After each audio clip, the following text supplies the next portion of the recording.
আলাইকুম। ঢাকা ইউনিভার্সিটিতে রসায়ন অনুষদের এমসিকিউ সলভটা আমরা একটু দেখি। প্রথম যে কোশ্চেনটা আছে এখানে, সেখানে বলা হয়েছে কোন যৌগটা জলীয় দ্রবণে বোরোমিনের সাথে বিক্রিয়া করে না। এখন প্রথম যে অপশনটা আছে এটা হচ্ছে অ্যালকিন। আমরা জানি অ্যালকিন এবং অ্যালকাইন উভয়ই অসম্পৃক্ততার পরীক্ষা দিয়ে থাকে।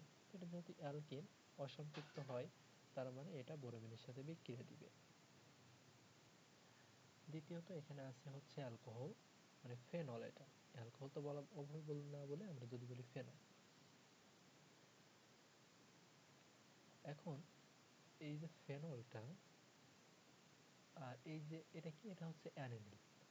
এটা ফেনল এবং এটা হচ্ছে অ্যানিলিন। এখানে আছে OH মূলক, এটাতে আছে কি NH2 মূলক। দুইটা মূলক আছে এখানে। এখন একটু যদি খেয়াল করো, এই ফেনল মূলকের OH এ মুক্তজোড় ইলেকট্রন আছে দুইটা, আর অ্যানিলিনের এখানে নাইট্রোজেনের মুক্তজোড় ইলেকট্রন আছে। যেহেতু মুক্তজোড় ইলেকট্রন আছে, সেজন্য এরা অধিক সক্রিয়, সেজন্য এরা বোরোমিনের সাথে বিক্রিয়া করবে। কিন্তু এই টলুইন কি, টলুইনের এই যে CH3, এটা কি, এটা হচ্ছে অ্যালকাইল মূলক। অ্যালকাইল মূলকের কাছ কি, ইলেকট্রন দাতা, তার মানে তারা এই কার্বনকে ইলেকট্রন দান করবে, তাই তার তো ইলেকট্রন না, এরা হচ্ছে সক্রিয় না দান করা, তার মানে এখানে এরা হচ্ছে কম সক্রিয়তা। যেহেতু এটা কম সক্রিয়, সেজন্য এরা বোরোমিনের সাথে বিক্রিয়া করে না। কোন যৌগটা টটোমারিজম দেখায়? তা আমরা জানি টটোমারিজম প্রদর্শন করে শুধুমাত্র এইখানের মতোগুলো দেখো, এটা আছে কিটোন, এটা আছে অ্যালকোহল, এটা অ্যালকিন এবং এটা কার্বক্সিলিক অ্যাসিড।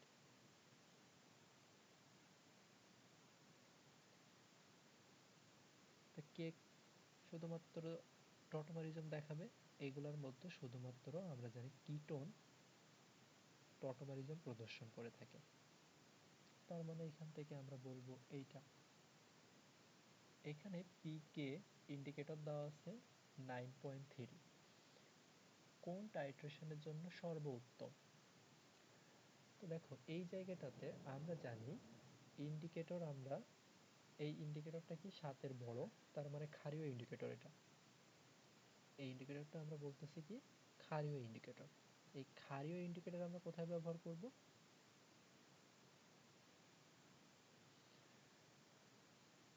ক্ষারীয় দ্রবণটার জন্য। তাহলে এই অপশনগুলোর মধ্যে ক্ষারীয় দ্রবণ কোনটা আছে? দেখো এই দ্রবণটা কি অ্যাসিডীয় দ্রবণ।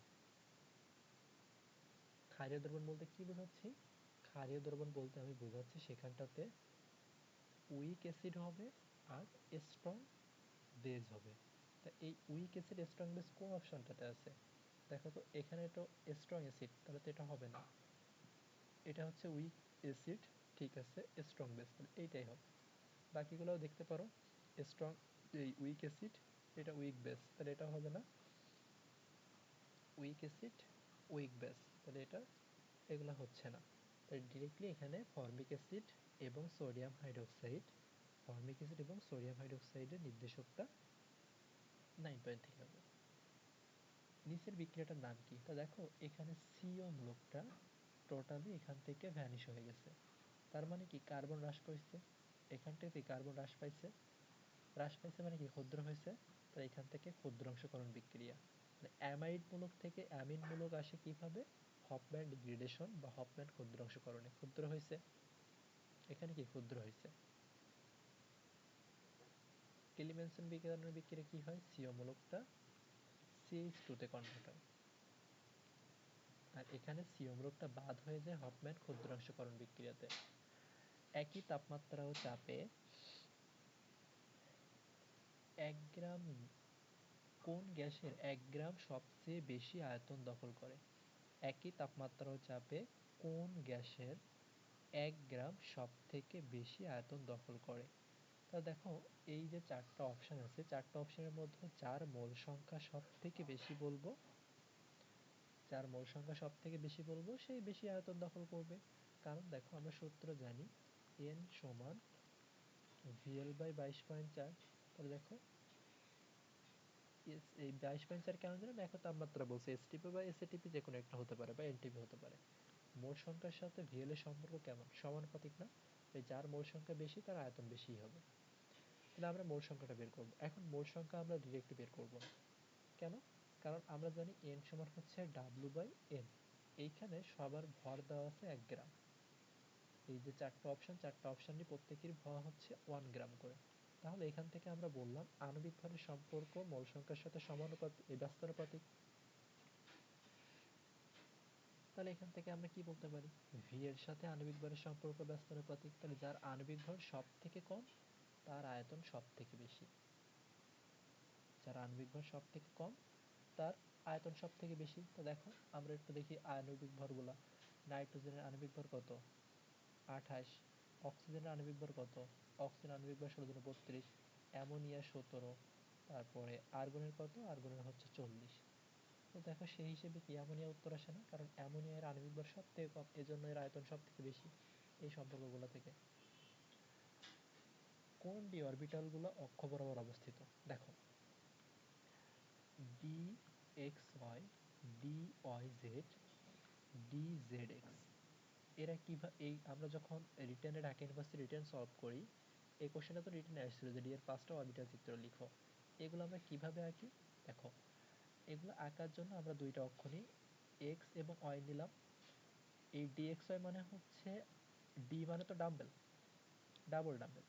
তাহলে এইরকম হবে, এক্স আর ওয়াই এর মাঝে হবে, সব এক্স আর ওয়াই এর মাঝে হবে। এটা তো ওয়াই ডট, এটা এক্স ডট।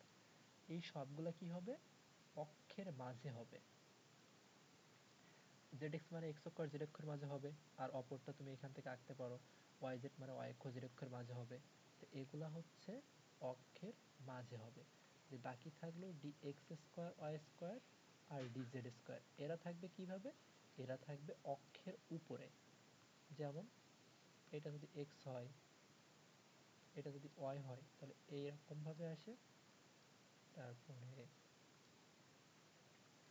এখান থেকে এরকম ভাবে আসে না? এটা হচ্ছে D X square Y square.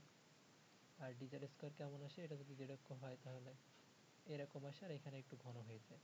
D Z X square Y square আর ডি জেড স্কোয়ার এরা থাকবে হচ্ছে অক্ষ বরাবর। X square Y square D Z square এরা থাকবে অক্ষ বরাবর, বাকি এরা থাকবে অক্ষের মাঝে। আচ্ছা, নির্দিষ্ট আয়তনের প্রমাণ দ্রবণ তৈরিতে নিচের কোনটি ব্যবহার করা হয়? এটা কিন্তু শর্ট সিলেবাস বহির্ভূত। নির্দিষ্ট আয়তনে প্রমাণ দ্রবণ তৈরিতে, এটা ল্যাবরেটরি নিরাপদ ব্যবহার অধ্যায়ে আছে। আয়তনিক ফ্লাক্স সাধারণত আমরা ব্যবহার করি প্রমাণ দ্রবণ তৈরির জন্য। আচ্ছা,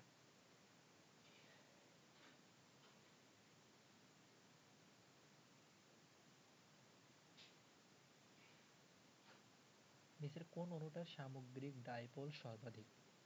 কোন অণুটার সামুদ্রিক ডাইপোল সর্বাধিক? এখন দেখো ডাইপোল আমরা মূলত ভেক্টর দিয়ে বের করতে পারি। ডাইপোল আমরা ভেক্টর দিয়ে বের করতে পারি। তড়িৎ-ঋণাত্মকতার পার্থক্য এবং ভেক্টরের যে কনসেপ্টটা আছে সেটা দিয়ে আমরা বের করব। এখন আসো সবগুলো আমরা একটু দেখি একটা একটা করে। প্রথম অপশনটা আছে, এখানে আছে আমাদের Br2C CBr2। তাহলে আমরা একটু গাঠনিক সংখ্যা রাখবো। তাহলে এখানে কার্বন কার্বন এদের মধ্যে আছে দ্বিবন্ধন, এখানে আছে ব্রোমিন, এখানে আছে ব্রোমিন, এই জায়গাটাতে আছে ব্রোমিন, এখানে ব্রোমিন, এখানে ব্রোমিন, এই সবগুলাতে আমাদের ব্রোমিন থাকবে। এখন দেখো কার্বন আর ব্রোমিন, কার্বন এবং ব্রোমিন, তড়িতের ঋণাত্মকতা এখানে কার বেশি? এখানে তড়িতের ঋণাত্মকতা যেহেতু ব্রোমিনের বেশি, তাহলে এর দিকে তীর চিহ্নটা আমি দিব। এই দিকে তীর চিহ্ন আসবে, সেম ভাবে এই দিকে তীর চিহ্ন আসবে, এই দিকে তীর চিহ্ন আসবে, এখান থেকে দাগ দিতে হয়। এখন এই দুইটার লব্ধি কোন বরাবর হবে? যেহেতু এটা ভেক্টর, তার মানে এদের লব্ধি এই দুইটার মাঝে হবে, এই বরাবর হবে। এই দুইটার লব্ধি কোন বরাবর হবে? এদের মাঝে হবে। তা আমরা জানি সমজাতীয় দুইটা ভেক্টর যদি বিপরীত দিকে ক্রিয়া করে একে অপরকে আমরা নাকচ করে দিতে পারি। তাহলে এইটা এইটা আমরা নাকচ করে দিতে পারি। তাহলে এই ক্ষেত্রে আমরা বলতে পারি এটা ডাইপোল মোমেন্ট শূন্য। ডাইপোল মোমেন্টটাকে মিউ দ্বারা প্রকাশ করা হয়। তাহলে এই ক্ষেত্রে প্রথম অপশনটা ডাইপোল মোমেন্ট কত আসতেছে? ডাইপোল মোমেন্ট শূন্য আসতেছে। আচ্ছা, সেম ভাবে আমরা একটু এই বিএফ থ্রিটা একটু দেখি ফেলি, সবগুলাই দেখবো আমরা। তাহলে আমরা এখন বিএফ থ্রিটা যদি দেখি, তাহলে এটা গাঠনিক সংকেত আগে আঁকতে হবে। বি, এইখানে ফ্লোরিন, এইখানে ফ্লোরিন, এইখানে ফ্লোরিন। এখানে তৈলাক্ততা ফ্লোরিনের বেশি, তাহলে এখানে উপরের দিকে যাবে, এইখান থেকে এই দিকে আসবে, এইখান থেকে এটা এদিকে আসবে। দেখো তো এইখানে এই ভেক্টরগুলো তির্যকভাবে আছে, তাই তির্যকভাবে যদি কোনো ভেক্টর থাকে আমরা কি করি, আমরা কি করতে পারি, উপাংশে ভাগ করতে পারি। একটা উপাংশ, একটা উপাংশ, এরও তাই, একটা উপাংশ আর একটা উপাংশ। তা এই যে দুইটা উপাংশ, এই দুইটা বিপরীত দিকে আছে, তার এই দুইটা আমরা বাদ দিয়ে দিলাম। এই দুইটা একই দিকে আছে, তা সমমানের দুইটা ভেক্টর একই দিকে ক্রিয়া করলে এখান থেকে আমি এদের দিকটা কোন দিকে পাবো, এদের দিকটা আমি এই দিকেই পাবো। আর এই দেখো উপরের দিকে একটা দিক ছিল, এটা উপরের দিকে নিচের দিকে দিক। তো এখানেও কি সমজাতীয় দুইটা ভেক্টর বিপরীত দিকে না, তার মানে এখানেও এরা একে অপরকে নাকচ করে দিবে। তার মানে এখানেও আমি ডাইপোল মোমেন্ট কত পাবো, ডাইপোল মোমেন্ট কিন্তু আমি এখানে শূন্য পাচ্ছি। বাকি থাকলো b and c, COCl2 and formaldehyde. COCl2, COCl2টা আসি এবার আমরা একটু, COCl2, তাহলে এটারও একটু যদি গাঠনিক সংকেত আমরা দেখি, এখানে ধরো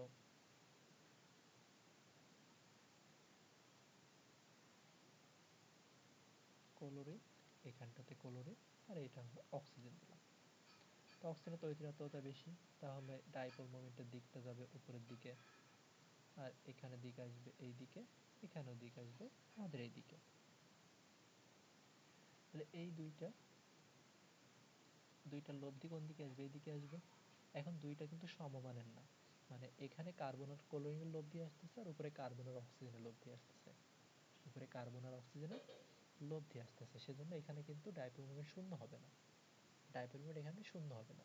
কিন্তু দেখো কার্বন অক্সিজেন কার্বন ক্লোরিনের তড়িৎচুম্বকত্বের পার্থক্য প্রায় কাছাকাছি না, এই জন্য এখানে ডাইপোল মোমেন্ট কিন্তু খুব বেশি হবে না, শূন্য হবে না, কিন্তু খুব বেশি ডাইপোল মোমেন্ট হবে না।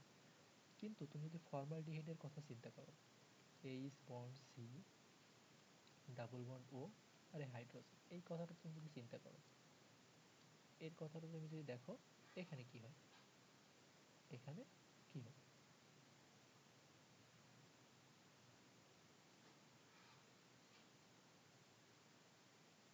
এখানে কিন্তু তোমার ডাইপোল মোমেন্ট শূন্য হওয়া পসিবল না। এইখানে দেখো হাইড্রোজেন এবং, মানে এইখানে শুধুমাত্র দেখো একটাই ডাইপোল মোমেন্ট আসতেছে, কার্বন আর হাইড্রোজেনের তৈরি তো তেমন পার্থক্য নেই, সেখানে তো ডাইপোল মোমেন্ট তৈরি হওয়া সম্ভব না। এই জায়গাটাতে আমার ডাইপোল মোমেন্ট তৈরি হচ্ছে, দেখো একটাই ডাইপোল মোমেন্ট এখানে রয়ে গেছে, ডাইপোল মোমেন্ট আমার এখানে রয়ে গেছে, তার মানে এই জায়গাটাতে সর্বাধিক ডাইপোল মোমেন্ট থাকবে। একটু বেশি এক্সপ্লেন করে ফেললাম, তাহলে এইটাই হবে উত্তর। এবার এখানে একটু খেয়াল করো, এই অ্যামোনিয়াম কার্বনেট, এটা ভেঙে অ্যামোনিয়া কার্বন ডাইঅক্সাইড এবং পানিতে রূপান্তরিত হয়েছে, অ্যামোনিয়া কার্বন ডাইঅক্সাইড এবং পানিতে রূপান্তরিত হয়েছে। বলছে যে এই কার্বনেট আয়নটা এখানে কি হিসেবে কাজ করতেছে, কার্বনেটটা এখানে কি হিসেবে কাজ করতেছে। তো দেখো এই জায়গাটাতে যদি তুমি একটু খেয়াল করো,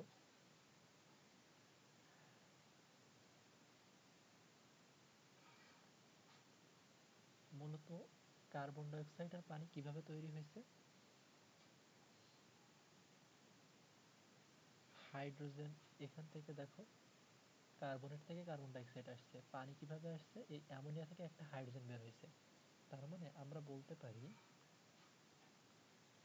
হাইড্রোজেন আয়ন আর CO3 2- কার্বনেট আয়ন, যেহেতু এখান থেকে দুইটা ছিল, তার মানে আমরা এখান থেকে দুইটা হাইড্রোজেন নিতে পারি। এইখান থেকে কার্বনেট থেকে আমি পাইছিলাম কার্বন ডাইঅক্সাইড, আর আমরা পাইছিলাম পানি। এবার আসো দেখি এখানে কি হয়, হাইড্রোজেন আয়ন, এখান থেকে হাইড্রোজেনের জারণ মান কি, তো চেঞ্জ হয় নাই তেমন।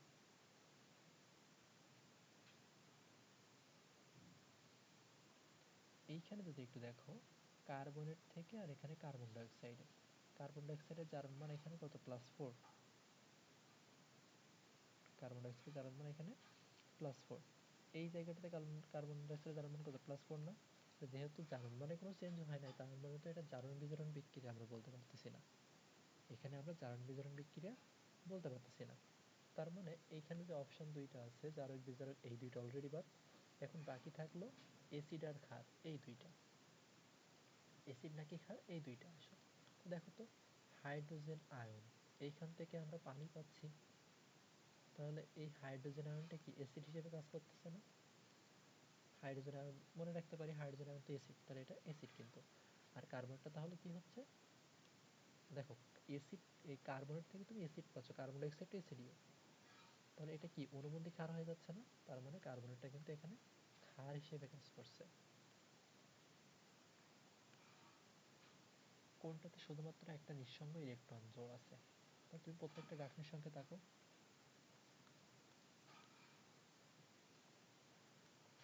দেখো এইখানে কার্বন, তার 3 পাশে আমরা 3টা হাত দিয়ে দিলাম।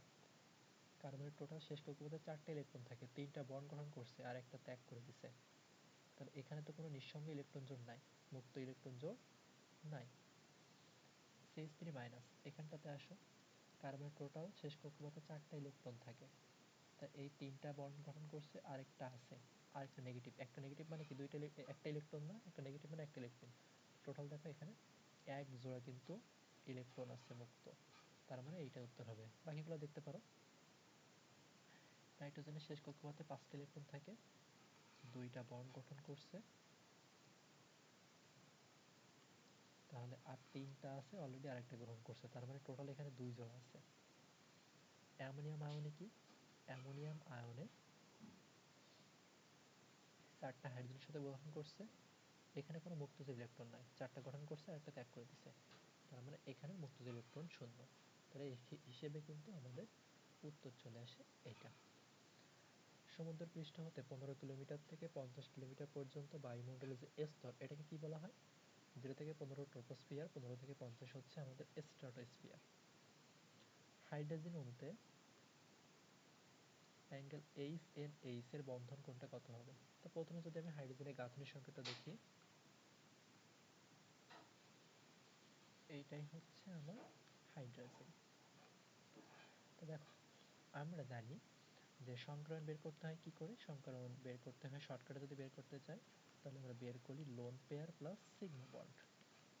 তো এই জায়গাটাতে দেখো এ একটা সিগমা বন্ড, এ একটা সিগমা বন্ড, এ একটা সিগমা বন্ড, আমাকে তো বলছে এইচ, তার মানে এই অ্যাঙ্গেলটা আমাকে বের করতে বলছে।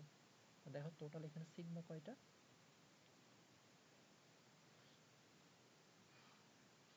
টোটাল সিগমা কিন্তু এখানে আমরা পাচ্ছি 3টা। এখন কথা হচ্ছে লোন পেয়ার কোথায়? এখন দেখো হাইড্রোজেনে কিন্তু নাইট্রোজেন নাইট্রোজেন ট্রিপল বন্ড থাকে না, নাইট্রোজেন নাইট্রোজেন ট্রিপল বন্ড শুধু এই নাইট্রোজেন অণুতেই থাকে, নাইট্রোজেন অণুতে থাকে। তাহলে নাইট্রোজেনের শেষ কক্ষপথে টোটাল 5টা ইলেকট্রন থাকে না, তার 3টা বন্ড গঠন করছে আর 2টা তো এইখানে, আর 2টা এইখানে। তাহলে মুক্ত জোড় কয়টা? মুক্ত জোড় একটা। লোন পিতে কিন্তু পেয়ার, 1+3, তাহলে 1+3 মানে কি? টোটাল 4, 4 মানে কোন সংকরণ? sp3 সংকরণ। আর sp3 সংকরণ হলে কি হয়? 109.5 ডিগ্রি। এখন দেখো একটা লোন পেয়ার আছে, আমরা জানি একটা লোন পেয়ার থাকলে 2.5 ডিগ্রি বাদ দিতে হয়, সেই হিসেবে কত আসে এখানে? 160 ডিগ্রি। এখান থেকে আমরা উত্তর পাবো 160। কোন যৌগটা সবচেয়ে বেশি অ্যাসিডিক? আমরা জানি যে অ্যালকাইন 1 অ্যাসিডিক, সব থেকে বেশি অ্যাসিডিক। অ্যালকাইন 2 থেকে অ্যালকাইন 1 সব থেকে বেশি অ্যাসিডিক।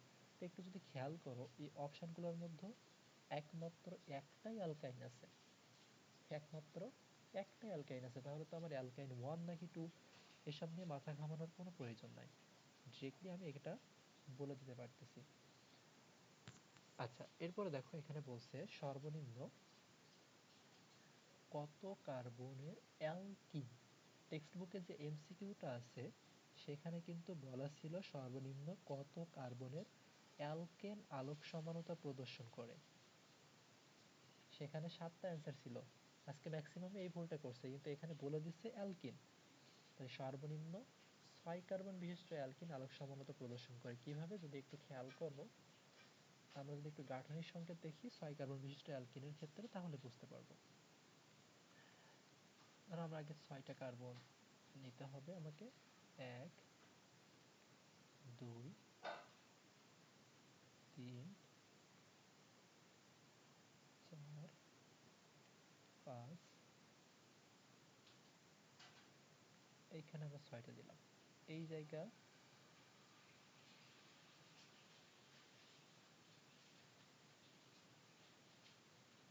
CH3, এখানে আমরা CH2 দিলাম, এখান থেকে আমরা দিলাম CH2, CH, এখানে CH3। আচ্ছা, এই হাইড্রোজেনটা আমরা এখানে না দিই, এই হাইড্রোজেনটা এখানে না দিই তো এ পাশেও দেওয়া যায়, সমস্যা আছে? কোনো সমস্যা নেই। দেখো তো এইটাই হচ্ছে 6 কার্বন বিশিষ্ট একটা অ্যালকিন। তাহলে এইটা কি কাইরাল কার্বন না? এই পাশে দেখো এ একটা মূলক, এই পাশে দেখো এ আরেকটা মূলক, এখানে এ আরেকটা মূলক, এটা আরেকটা মূলক, চারটা ভিন্ন ভিন্ন মূলক। তো চারটা ভিন্ন ভিন্ন যদি কার্বনের চারপাশে মূলক থাকে সেটাকে আমরা কাইরাল কার্বন বলি। তা এটা কাইরাল কার্বন, আর যেখানে কাইরাল কার্বন থাকবে সেটা আলোক সমতা প্রদর্শন করবে। তা টোটাল কয়টা কার্বন এখানে দেখো তো?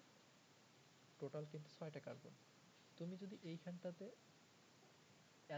কোনো না কোনোভাবে তো দ্বিবন্ধন নিয়ে আসতে হবে। তা এই 5 কার্বন এটা যদি তুমি বাদ দাও, এটা যদি তুমি বাদ দাও, ধরো এই CH3, এই CH3টা তুমি বাদ দিবা, 5 কার্বন যদি হতো, CH3 বাদ দিলে কি এখানে CH3 আসতো, তাই দুইটা তো একই মূলক হয়ে যেত, তখন তো এটা আলোক সমানতা দেখাতো না।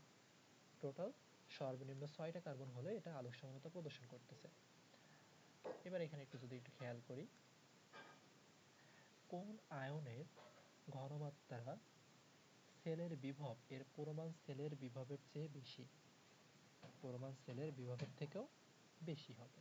আচ্ছা, তাহলে দেখো এইখানে এইটা হচ্ছে উৎপাদের আয়ন জিঙ্ক 2+, Fe2+ হচ্ছে উৎপাদের আয়ন। উৎপাদের আয়ন কেন বলতেছি? যে আমরা এটা জানি জিঙ্ক থেকে আমরা জিঙ্ক 2+, তাহলে এটা উৎপাদের আয়ন। আর দেওয়া আছে Fe2+ থেকে, না Fe3+ থেকে দেওয়া আছে Fe2+, তাহলে এটা হচ্ছে উৎপাদের আয়ন। জিঙ্ক 2+ এবং Fe2+, জিঙ্ক 2+ এবং Fe2+, এটা হচ্ছে উৎপাদের আয়ন। তা আমরা যদি নার্নেস্টেড ইকুয়েশন অ্যাপ্লাই করি, নার্নেস্টেড ইকুয়েশন আমরা কি জানি? E সমান E নট সেল প্লাস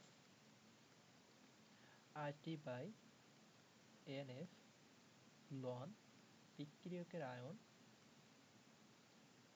বিক্রিয়কের আয়ন ডিভাইডেড বাই উৎপাদের আয়ন,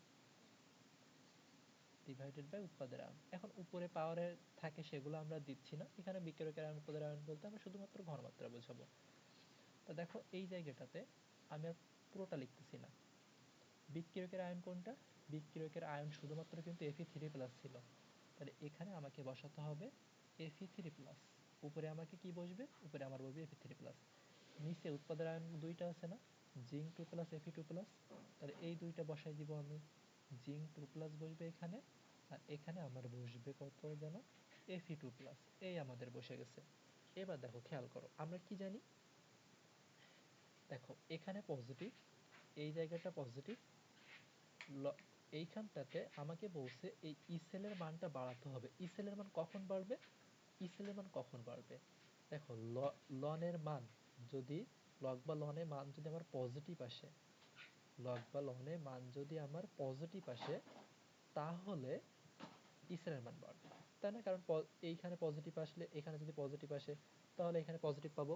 এখন এত কিছু না মনে রেখে এইভাবে বলবো যে এই ক্ষেত্রে যদি এরকম যদি আসে, যদি আমি এখানে পজিটিভ নিই, আবারও বলতেছি যদি এখানে পজিটিভ নাও, তাহলে বিক্রিয়কের ঘনমাত্রা যদি বাড়াও তাহলে ইসেলের মান বাড়বে। আর উৎপাদের ঘনমাত্রা যদি কমাও, মানে নিচের গুলো যদি কমাও, তখন ইসেলের মান, তখন কি ইসেলের মানটা এইখানে বাড়তে হবে। উৎপাদের ঘনমাত্রা বাড়াতে হবে, ইসেলের মান বাড়বে। বিক্রিয়কের ঘনমাত্রা কমাতে হবে, ইসেলের মান বাড়বে। তো এখন খেয়াল করো অপশনগুলোর মধ্যে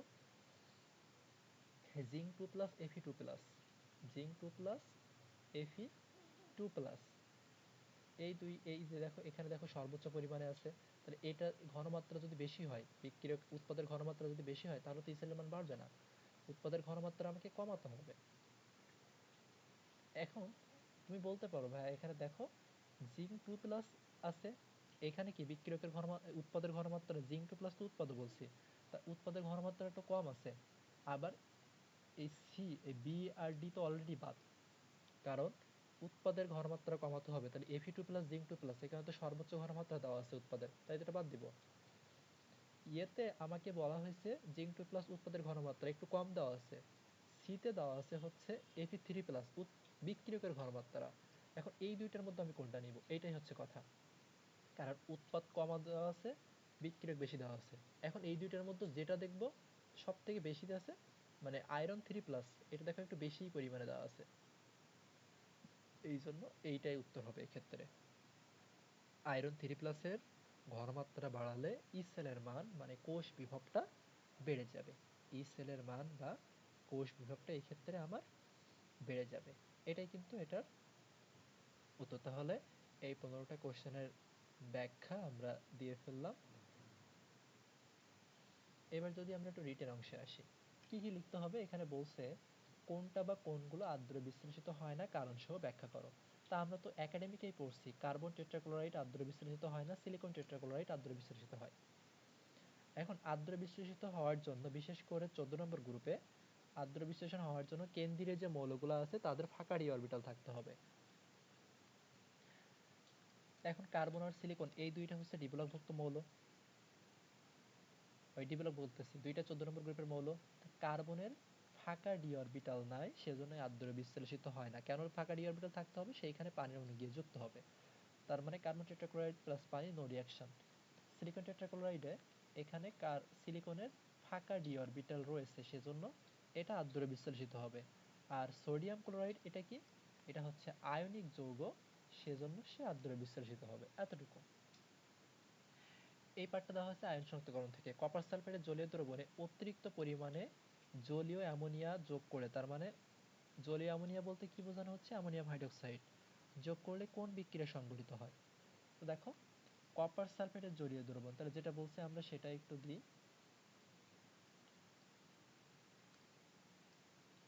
কপার সালফেট এটার জলীয় দ্রবণ মানে অ্যাকুয়াস ফর্ম, এখান থেকে আমাকে কি দিতে হবে? অ্যামোনিয়াম হাইড্রোক্সাইড অতিরিক্ত পরিমাণে। তাহলে আমরা একটু মোল সংখ্যা বেশি করে দিতে পারি। দিলে এখান থেকে আমরা কি পাবো? Copper sulphate into copper hydroxide পাই। আর কি পাবো? এই অ্যামোনিয়াম আর এই সালফেট বিক্রিয়া করে আমার এখানে আসবে অ্যামোনিয়াম সালফেট NH4 SO4, তাহলে সালফেটের যোজনী 2, তার মানে অ্যামোনিয়াম সালফেট আসতেছে এখানে। পরবর্তীতে এইখান থেকে আবার ভেঙে যাবে, মানে এইটার সাথে আবার তুমি অ্যামোনিয়াম হাইড্রোক্সাইড যদি যুক্ত করে দাও, এটার সাথে আবারও যদি তুমি, আচ্ছা কালারটা চেঞ্জ করে দিই, এটা আবার লিখতে হবে এখানে। এই যেটা আমরা পাইলাম এটার সাথে আবার আমরা কি যুক্ত করব? আবারও অতিরিক্ত পরিমাণে যুক্ত করতে বলছে না, তাহলে এখানে তুমি আবার অ্যামোনিয়াম হাইড্রোক্সাইড যুক্ত করবা। তাহলে এখানে যদি তুমি অ্যামোনিয়াম হাইড্রোক্সাইড আবারও যুক্ত করো, তাহলে তুমি তখন এখান থেকে পাবা copper NH3 whole whole 4 sulphate.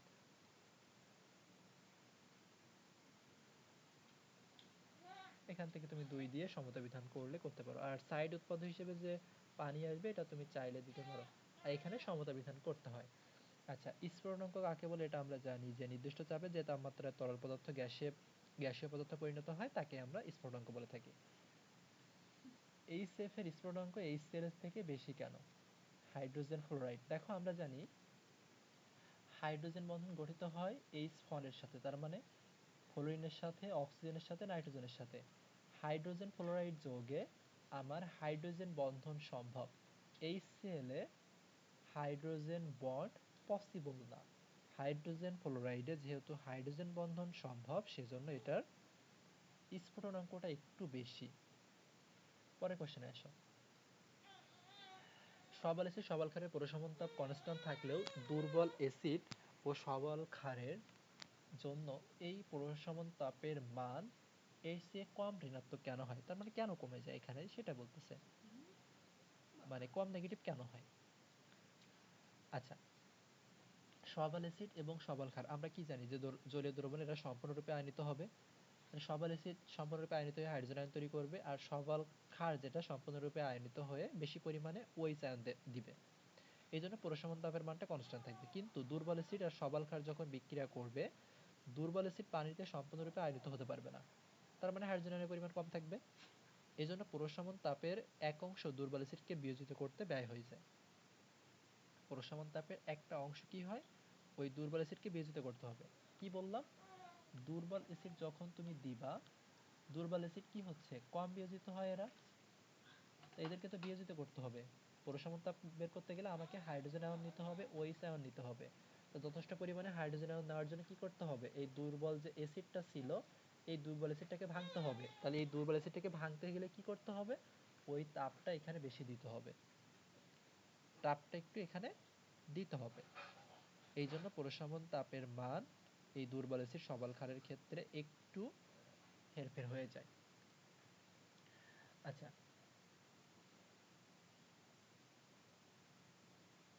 এখানে সেতু বিক্রিয়াটা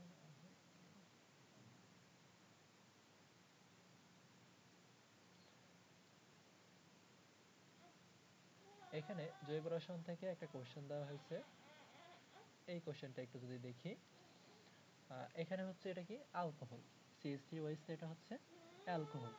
অ্যালকোহল থেকে এখানে আসছে কি অ্যালকাইল হ্যালাইড। তার মানে এই এক্স এখানে কি ছিল, আমরা যদি একটু ভেঙে ভেঙে, এটা কিন্তু সহজ রিটার্ন ছিল, আমরা যদি একটু দেখি, এখানে আসছে CH3Cl, তার মানে এখানে অবশ্যই ক্লোরিনের কোনো কিছু একটা ছিল। তো এখানটাতে আমাদের মূলত ছিল হাইড্রোক্লোরিক অ্যাসিড, এখানে আমাদের ছিল মূলত হাইড্রোক্লোরিক অ্যাসিড, এক্সট্রা ছিল হাইড্রোক্লোরিক অ্যাসিড। আর শুধু তো হাইড্রোক্লোরিক অ্যাসিড না, এখানে ছিল লুকাস বিকারক, মানে অনার্দ্র, যে কোনো কিছু এখানে থাকতে পারে, মানে এখানে ওএইচ এর পরিবর্তে এখানে সিএল আসবে, তাহলে যে কোনো কিছু এখানে থাকতে পারে। একটা HCl, অনার্দ্র জিঙ্ক ক্লোরাইড, লুকাস বিকারক হতে পারে, অথবা এখানে থায়ানিল ক্লোরাইড দেওয়া যেতে পারে, অথবা এখান থেকে তুমি PCl3 বা PCl5 যে কোনো কিছু দিতে পারো, মানে ক্লোরিন নিয়ে আসতে হবে। এটা গেল আমার এক্স। এবার আসো, এই অ্যালকাইল হ্যালাইড মিথাইল ক্লোরাইড থেকে আমরা পাইছি CH3CN, alkyl cyanide.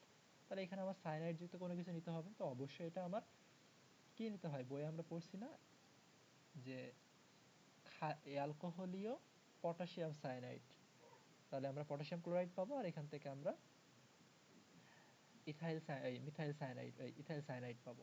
অ্যালকোহলীয় potassium cyanide নিতে হবে। এইটাকে আবার দেখো কি বলছে এখানে, এইখান থেকে আবার অ্যামিন আসতেছে, এখান থেকে আসতেছে CH3 CH2 NH2, এখান থেকে অ্যামিন আসতেছে। কিভাবে আসে, সায়ানাইড থেকে যদি এটাকে বিজারিত করা হয় লিথিয়াম অ্যালুমিনিয়াম হাইড্রেট দ্বারা, লিথিয়াম অ্যালুমিনিয়াম হাইড্রেট দ্বারা বিজারিত করলে অ্যালকাইল সায়ানাইড থেকে এখান থেকে অ্যামিন পাওয়া যায়, এখান থেকে অ্যামিন পাওয়া যায়। তারপরে এখান থেকে দেখো দিচ্ছে নাইট্রাস অ্যাসিড, নাইট্রাস অ্যাসিড থেকে এখান থেকে পি, কিউ আর পানি। অ্যামিনের সাথে যদি নাইট্রাস অ্যাসিড দেওয়া হয় তাহলে এটা কি, এখান থেকে আমরা কি কি পাই, 1 ডিগ্রি অ্যামিন নাইট্রাস অ্যাসিডের সাথে বিক্রিয়া করলে কি আসে, পিটা কি হবে, কিউটা কি হবে, একটা আমরা নাইট্রোজেন গ্যাস পাই না, 1 ডিগ্রি অ্যামিন নাইট্রাস অ্যাসিডের সাথে বিক্রিয়া করলে একটা নাইট্রোজেন গ্যাস পাওয়া যায়, আরেকটা পাওয়া যায় হচ্ছে অ্যালকোহল। কোন অ্যালকোহল আসবে এখান থেকে, 1 কার্বন কম বিশিষ্ট অ্যালকোহল আসে, তার মানে এখান থেকে আসবে ওটা ইথান, ওই CH3OH মিথানল, আর আসবে নাইট্রোজেন গ্যাস। এই, তাহলে মোটামুটি সবগুলো আমরা পেয়ে গিয়েছি।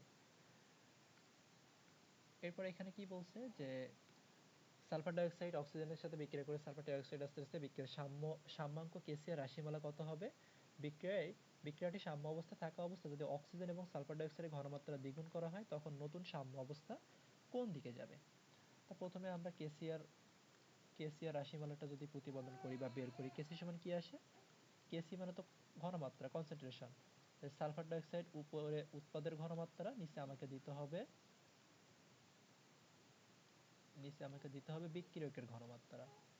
তাহলে আমরা উৎপাদের ঘনমাত্রা দিলাম, বিক্রিয়কের ঘনমাত্রা দিলাম, এই সিম্পল জিনিস এটা। পরে পরে কি বলছে, অক্সিজেন দ্বিগুণ সালফার ট্রাইঅক্সাইড দ্বিগুণ করলে সাম্যাবস্থা কোন দিকে যাবে। তার রিটার্নের জন্য আমাকে এখানে 2 গুণ করে দিতে হবে, তার মানে 2 সালফার ট্রাইঅক্সাইড, তার মানে আমি ওটা লিখতেছি না, 2 এর স্কয়ার আসবে উপরে, নিচে সালফার সালফার ডাইঅক্সাইড যেভাবে ছিল সেভাবে থাকবে, ওটা কোনো চেঞ্জ হবে না। সালফার ডাইঅক্সাইড যা ছিল সেভাবে থাক, তাহলে ওটার কোনো কাজ নাই যেহেতু ওটা ওইভাবে রাখি। অক্সিজেনটাও দ্বিগুণ করতে বলছে, তাহলে অক্সিজেন এখানে 2 হবে। তো উপরে আসতেছে 4, নিচে আসতেছে 2, তার মানে 2 গুণ হবে। সাম্যাঙ্ক কত গুণ হচ্ছে? সাম্যাঙ্ক আমার 2 গুণ হচ্ছে। আমরা এটা কি বের করছি? এটা বের করছি কিন্তু আমরা কিউসি বের করছি। তা এখানে কি দেখলাম যে কিউসি এর মানটা কেসি থেকে বড়। যদি কিউসি এর মান কেসি থেকে বড় হয় তাহলে সাম্য অবস্থা কোন দিকে আসে? সাম্য অবস্থা বাম দিকে আসে। আর যদি কেসি এর মান বড় হয় তখন সাম্য অবস্থা কিন্তু ডান দিকে আসে।